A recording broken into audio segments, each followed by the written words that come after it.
अस्सलामुअलैकुम all guys, welcome to my YouTube channel अलकदस। Last lecture में हम लोगों ने इंटीग्रेशन बाय पार्ट्स पढ़ी थी और आज हम लोग सीखेंगे कि इंटीग्रेशन अगर आपको आ जाए किसी भी टर्म की करने के लिए तो इंटीग्रेशन बाय डेफिनेशन हम लोग किस तरह से करेंगे। तो आज का लेक्चर स्टार्ट करते हैं। उससे पहले अगर आप लोग मेरे चैनल पर नए हैं तो मेरे चैनल को सब्सक्राइब कर दें, लाइक करें, इसको ज़्यादा से ज़्यादा शेयर करें ताकि मेरी हर नए आने वाली वीडियो आप तक बआसानी पहुंच सके। तो आज का लेक्चर स्टार्ट करते हैं। हमारे पास है इंटीग्रेशन बाय डेफिनेशन करनी है 2x+3 dx और लिमिट्स हमारे पास क्या है 1 से 2 तक। तो देखते हैं हमारे पास f(x) क्या दिया हुआ है, जो कि हमें दिया हुआ है 2x+3। ठीक है, ये हमें हमारा f(x) दिया हुआ है जिसकी हम लोगों ने इंटीग्रेशन करनी है। अब हमें f(x) क्या दिया हुआ है 2x+3 और वो क्या है कंटिन्यूस है ऑन इंटरवल 1-2। ये कैसे पता चला कि 1-2 पे हमारे पास जो है वो कंटिन्यूस फंक्शन है, क्योंकि हमारे पास जो इसकी लोअर लिमिट थी वो 1 थी और अपर लिमिट जो थी वो 2 थी। इससे हमें ये पता चला कि जो फंक्शन जो है वो इस इंटरवल के अंदर कंटिन्यूस है। So it is integrable. तो अगर ये कंटिन्यूस है तो इंटीग्रेबल भी होगा। वही पार्टीशन हम लोग पार्टीशन कर लेते हैं 1 से 2 तक विद इक्वल सब इंटरवल से हम लोग कर लेते हैं पार्टीशन। अगर हमारे पास एच जो है वो बहुत छोटी सी वैल्यू है जो कि हम लोग ऐड करते जा रहे हैं 1 के अंदर, तो हमारे पास जो है वो हमारे सब इंटरवल्स बनते जाएंगे। ठीक है, उतनी लेंथ के। अब हमारे पास है फर्स्ट हमारे पास है 1 जिसको हम लोग एक्स नोड बोलते हैं, और सेकंड हमारे पास क्या होगा 1+h इज़ इक्वल टू, इसको हम बोलेंगे x1। फिर इसके अंदर जब हम लोग h के मल्टीपल्स को हम लोग ऐड करते जाएंगे 1 के अंदर फर्स्ट वैल्यू के अंदर, तो हमारे पास हमारे सब इंटरवल्स जो हैं वो इक्वल सब इंटरवल्स बनते जाएंगे। अब लेट सपोज कि आपके पास क्या होता है कि सब इंटरवल 1-2 के अलावा आ जाता है a b। ठीक है, अगर हम लोग जनरल बात करें तो ए और बी हमारे पास सब इंटरवल आ जाता है। अगर हम लोग इंटरवल आ गया तो इसको इक्वल सब इंटरवल्स में डिवाइड करना है, तो क्या करेंगे हमारे पास क्या होगा पी पार्टीशन अगर हम लोगों ने करनी है तो एक्स नोड जो होगा वो ए होगा, और जो x1 होगा वो क्या होगा a+h is equal to x1 होगा। ठीक है, और सेकंड टर्म जो x2 हम लोग करते हैं वो क्या होगी a+2h होगी, वो क्या है x3 है। इसी तरह सो ऑन हमारे पास जो है वो चलती जाएगी और कहाँ तक जाएगी 1+nh। ठीक है, अब फर्स्ट टर्म और nh तो वो हमारे पास nth टर्म होगी, तो हमारे पास लास्ट टर्म क्या बनेगी a+nh। तो ये हमारे पास कौन सी टर्म होगी xn टर्म होगी। बेसिकली जब भी हम लोग अपनी पार्टीशन करते हैं तो हमारे पास फर्स्ट टर्म जो होती है वो ये वाली फर्स्ट टर्म, इसको हम लोग एक्स नोट बोलते हैं, और जो लास्ट टर्म होती है एक्स एन उसको हम लोग वो हमारे पास बेसिकली क्या होती है बी, तो इसको हम लोग बी भी कह सकते हैं। ठीक है, इसका मतलब है कि a+nh जो है वो b के बराबर है। अगर यहाँ से हम लोगों ने h की वैल्यू निकालनी हो तो किस तरह से निकालेंगे, ये जो a है दूसरी साइड पर जाकर माइनस हो जाएगा b-a, और ये जो n इधर मल्टीप्लाई हो रहा था इधर जाकर डिवाइड, तो हमारे पास क्या आएगा h जो है वो हमारे पास आ गया b-a/n। इसी तरह से हम लोग गिवन क्वेश्चन में भी सब इंटरवल की वैल्यू निकाल लेते हैं h की। यहाँ पे हमारे पास क्या होगा अगर आपने इसको देखना है तो इसका जो हमारे पास जनरल फार्मूला है ये है, अभी हम लोगों ने डिराइव भी किया है ए बी इंटरवल को लेकर। ए की जगह पे हमारे पास कुछ भी हो सकता है, बी की जगह पे कुछ भी हो सकता है। अगर आपको ये फार्मूला याद रहेगा तो आप लोग एज की वैल्यू निकाल सकते हैं किसी भी इंटरवल के लिए। अगर नहीं याद रहता तो फिर आप क्या करेंगे कि जो लास्ट टर्म हमारे पास पार्टीशन के बाद होगी उसको आपने करना है इस लास्ट इंटरवल के लास्ट टर्म के बराबर, मतलब 1+nh जो है वो 2 के बराबर होगा। ठीक है, तो यहाँ पर जो 1 है वो प्लस हो रहा है तो दूसरी साइड पर जाकर माइनस हो जाएगा, तो 2 - 1 इज इक्वल टू nh आ गया। यहाँ पे 2 - 1 जो है वो 1 इज इक्वल टू nh आ गया, और h की वैल्यू निकालनी है तो h is equal to 1/n। तो अगर आप लोग देखें कि इस मेथड से भी हमारे पास h is equal to 1/n आया और बाय फॉर्मूला भी हमारे पास 1/n आया। तो अगर आपको ये वाला मेथड आसान लगता है तो आप ये वाला कर लें, अगर ये मेथड आसान नहीं लगता तो आप सिर्फ ये फॉर्मूला याद रख लें, लेकिन बेसिकली कंसेप्ट आपको इसी का होना चाहिए, अथेंटिक है। अब हम लोग क्या करते हैं कि हम जानते हैं कि अगर हम लोग इसके ऊपर जो हमारा हम लोगों ने पार्टीशन की हुई है, ठीक है, पार्टीशन करने से हमारे पास क्या हुआ है बेसिकली जो हमारे पास हमारा जो इंटीग्रेशन की डेफिनेशन है वो क्या होती है। इंटीग्रेशन की डेफिनेशन होती है अगर हम लोग किसी पॉइंट x पे इंटीग्रेशन कर रहे हैं तो f x plus h minus f of x over h, ठीक है। तो लिमिट हमारे पास होती है h is approaches to zero, उस पॉइंट पे जिस पॉइंट पे हम लोग लिमिट फाइंड आउट कर रहे हैं, 1-2 इंटरवल के लिए कर रहे हैं, ठीक है। अब हमारे पास है क्या, 1-2 इंटरवल को हम लोगों ने पार्टीशन में चेंज किया हुआ है, तो ये जो एज है उधर जाकर मल्टीप्लाई हो जाएगा सबके साथ, तो ये चीज़ हम लोगों ने बनाई हुई है।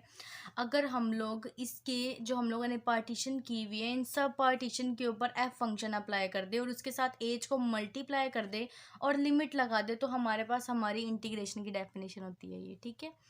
अब हमारे पास होगा क्या, वैसे तो हमारे पास यहाँ पर आता है 1+NH, लेकिन यहाँ पर हम लोग क्या ले रहे हैं 1+N-1 इंटू एच, क्योंकि जब हम लोग एक पार्टीशन करते हैं, एक मतलब अप्लाई करते हैं, अगर हमारे पास कोई भी हमारा जो है वो ग्राफ है ए से बी इंटरवल के दरमियान, ठीक है, ये ए है और ये हमारे पास बी है, अगर एक पार्टीशन करते हैं तो हमारे पास कितने बनते हैं, दो चीज़ें बनती हैं, ठीक है, दो एरियाज़ बनते हैं।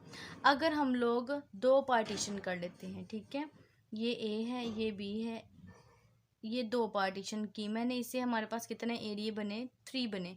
मतलब कि अगर हम लोग कितनी पार्टीशंस करेंगे, n पार्टीशंस करेंगे, तो हमारे पास उसके एरियाज कितने बनेंगे, n+1।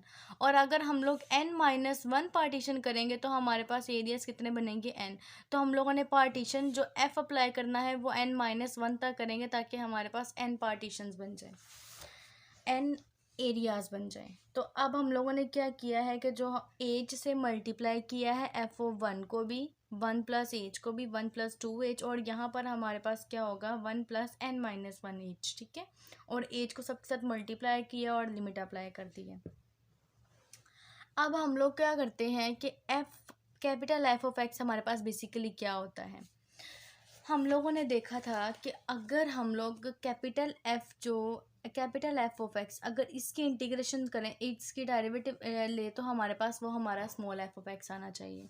तो हम लोगों ने स्मॉल एफ ऑफ एक्स किसको कहा हुआ है, मतलब अगर हम लोगों ने सिर्फ एफ ऑफ एक्स बनाना है तो हमें क्या करनी पड़ेगी, इसकी इंटीग्रेशन करनी पड़ेगी, ठीक है।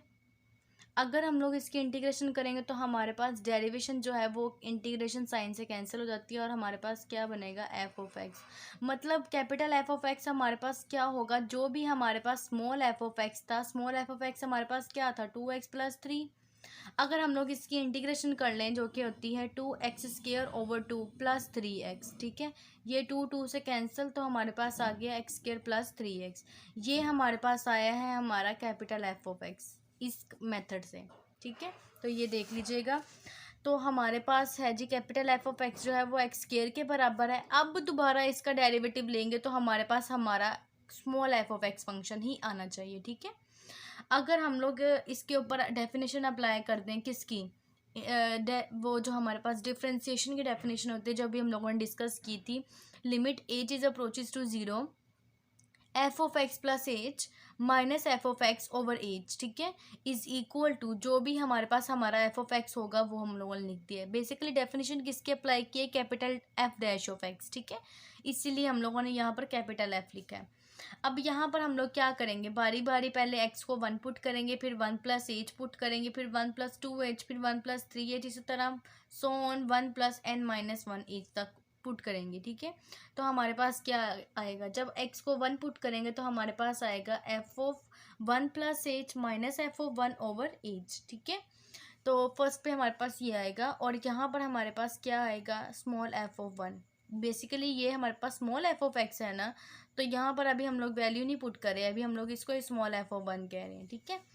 नेक्स्ट पे अगर हम लोग x को 1+h पुट करते हैं तो हमारे पास क्या आएगा, 1+2h minus f of 1+h over h is equal to f of 1+h। इसी तरह हम लोग सारी वैल्यूज पुट करेंगे, जब लास्ट हम पुट करेंगे 1+n-1h तो हमारे पास क्या बनेगा, ये बन जाएगा, ठीक है। इसको आप लोग देख लीजिएगा।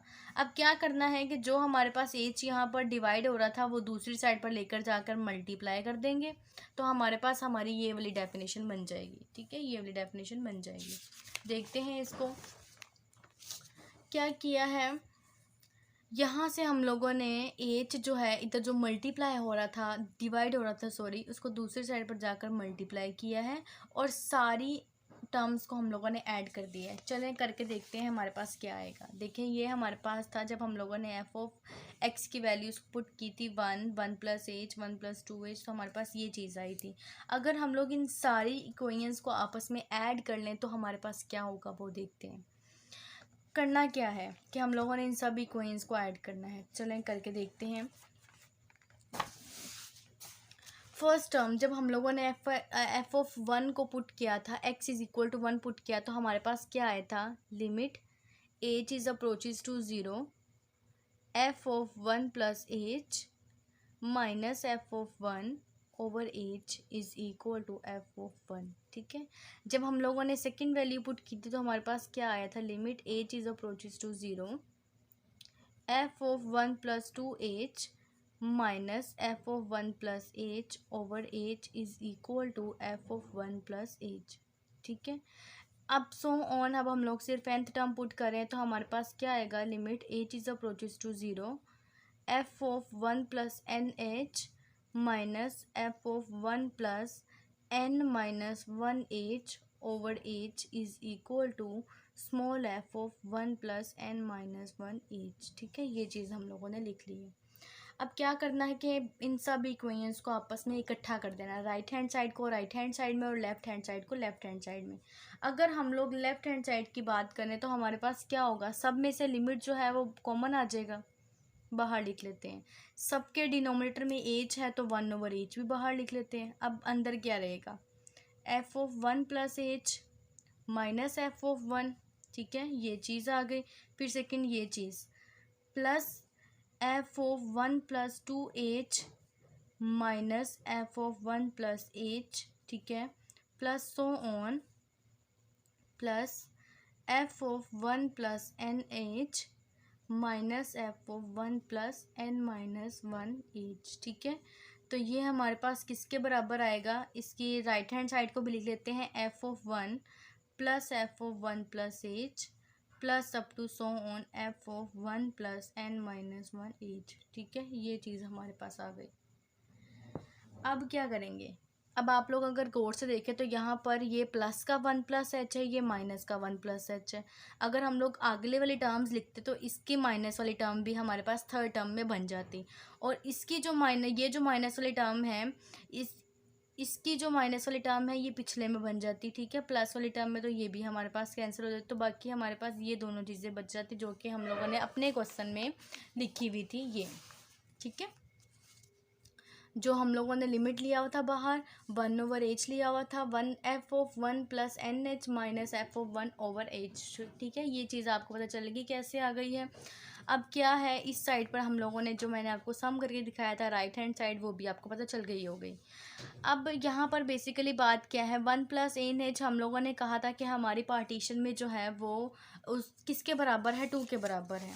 ठीक है, इसको हम लोगों ने xn टर्म कही हुई थी, 1 + nh is equal to xn और इज़ इक्वल टू 2 था, तो हम लोगों ने 1 + nh की जगह पे 2 पुट कर दिया, और f ऑफ 1 की जगह पे 1 तो वो तो पहले से ही था, और ये जो h इधर डिवाइड हो रहा था दूसरी साइड पर जाकर मल्टीप्लाई कर दिया, और ये वाली लिमिट भी हम लोगों ने यहाँ पर अप्लाई कर दी, क्योंकि जब यहाँ पर कोई h रह ही नहीं गया तो फिर यहाँ पर लिमिट का कोई तुक नहीं बनता, तो यहाँ पर हम लोगों ने लिमिट अप्लाई कर दी।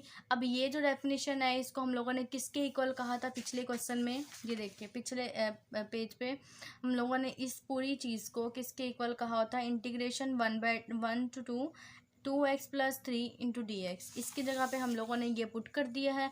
यहाँ पर जब capital F of 2, capital F basically हमारे पास था क्या, अब देखिए आप लोग, कैपिटल F ऑफ x हमारे पास ये था, जब यहाँ पर हम लोग 2 पुट करेंगे तो हमारे पास क्या आएगा, यहाँ पर देखिए आप, कैपिटल F ऑफ x आपके पास क्या है, x² + 3x, यही है। जब हम लोग यहाँ पर 2 पुट करेंगे, मतलब हमें f ऑफ 2 निकालना है, तो 2 पुट कर लेते हैं, 2 का स्क्वायर प्लस 3 × 2, 2 × 2 = 4 और 3 × 2 = 6, तो हमारे पास आता है 10। और अगर f ऑफ 1 निकालना हो तो क्या करेंगे, 1 का स्क्वायर प्लस 3 × 1, तो हमारे पास क्या आएगा, 1 + 3 which is equal to 4। F of 2 की वैल्यू आई है 10 और एफ ऑफ 1 की वैल्यू आई है 4, इन दोनों को माइनस कर देते हैं, क्योंकि हमारे पास क्या था f(2) माइनस f(1), तो 10 माइनस 4 जो है वो 6 आ गया, तो हमारी इस इंटीग्रेशन का आंसर जो है वो 6 है। तो अब हम लोग चेक कर लेते हैं कि हम लोग जैसे डायरेक्ट इंटीग्रेशन अप्लाई करते हैं उससे ये आंसर आता है कि नहीं आता। तो देखते हैं हमारे पास क्या है। हमारे पास बेसिकली क्वेश्चन क्या है, 2x + 3dx और इंटीग्रेशन की लिमिट्स क्या है 1 से 2। ठीक है, इंटीग्रेशन अप्लाई करते हैं तो हमारे पास क्या आएगा, इसकी इंटीग्रेशन क्या होती है 2x² / 2 और +3x। ठीक है, x साथ कुछ भी नहीं है, कांस्टेंट की इंटीग्रेशन उसी x की होती है जिसके साथ हम लोग dx ले रहे हैं। और अब लिमिट्स अप्लाई कर देते हैं। लिमिट्स आपके पास क्या होंगी 1 से 2। सबसे पहले हम लोग 2 पुट करते हैं, तो ये वाला 2 तो पहले कैंसिल कर दे, तो हमारे पास आएगा 2 का स्क्वायर +3 × 2 माइनस साइन, और फिर 1 पुट करते हैं तो 1 का square +3 × 1।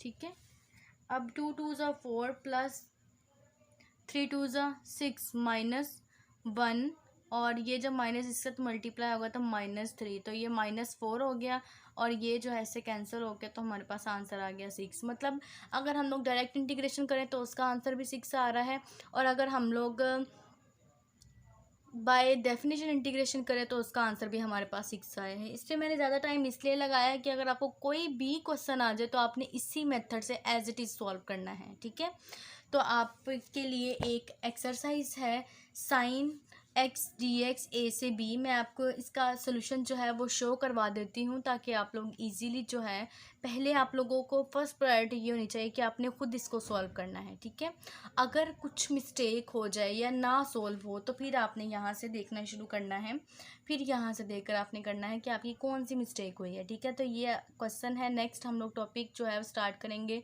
Function of bounded variations का। तो आज तक के लिए इतना ही। Thank you so much for watching. अगर कोई भी कन्फ्यूजन हो आपको इस क्वेश्चन के अंदर तो आप मुझे कमेंट सेक्शन में मैसेज कर सकते हैं। Thank you so much. अल्लाह हाफिज़।